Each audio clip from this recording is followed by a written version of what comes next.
ഒന്ന്, civil service ആഗ്രഹിക്കുന്നവരോട് പറയാനുള്ളത് ഇതൊരു അപ്രാപ്യമായിട്ടുള്ള ഒരു പരീക്ഷയോ അല്ലെങ്കിൽ ഒരു സെലക്ഷൻ പ്രോസസ്സോ അല്ല. നമ്മൾ ഡിറ്റർമിൻഡ് ആയിട്ട് പരിശ്രമിക്കുകയാണെങ്കിൽ തീർച്ചയായിട്ടും നമുക്ക് ക്ലിയർ ചെയ്യാൻ പറ്റുന്ന ഒരു എക്സാമാണ് സിവിൽ സർവീസ്.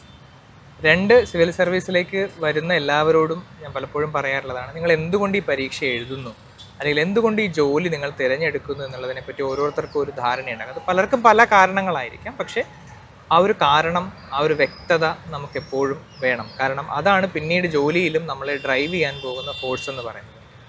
മൂന്ന്, ഞാൻ നേരത്തെ സൂചിപ്പിച്ചതുപോലെ ഓവർ കോൺഫിഡൻസും സെൽഫ് ഡൗട്ടും തമ്മിലുള്ള ഒരു ബാലൻസിങ് നമുക്ക് എപ്പോഴും ഉണ്ടാകും. ഓവർ കോൺഫിഡൻസ് ഉണ്ടാകാനും പാടില്ല, സെൽഫ് ഡൗട്ട് ഉണ്ടാകാനും പാടില്ല എന്നുള്ളതാണ്. നാല്, നമുക്കിപ്പോൾ സിവിൽ സർവീസ് നമ്മൾ ആഗ്രഹിക്കുന്നുണ്ടെങ്കിലും എല്ലാവർക്കും ഒരു പക്ഷേ ഈ ഒരു കരിയറിലേക്ക് എത്താൻ പറ്റണമെന്നില്ല. അപ്പോൾ അതിൽ നിരാശപ്പെടേണ്ട ആവശ്യമില്ല.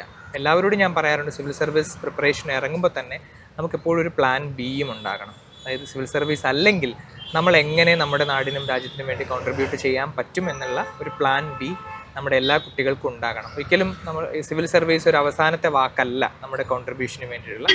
മാത്രമല്ല, സിവിൽ സർവീസിനേക്കാളോ അല്ലെങ്കിൽ അതിന് തുല്യമായിട്ടുള്ള ഒട്ടനേകം ജോബ് ഓപ്പർച്യൂണിറ്റീസ് നമ്മുടെ നാട്ടിലുണ്ട്. അപ്പോൾ അതിലേതെങ്കിലും ഒരെണ്ണം നമുക്ക് സാറ്റിസ്ഫാക്ഷൻ തരുന്ന ഒരെണ്ണം ഒരു പ്ലാൻ ബി ആയി നമ്മൾ കണ്ടെത്തി വെക്കുകയും വേണം. ഈ കാര്യങ്ങളാണ് പ്രധാനമായിട്ടും കുട്ടികളോട് പറയാനുള്ളത്.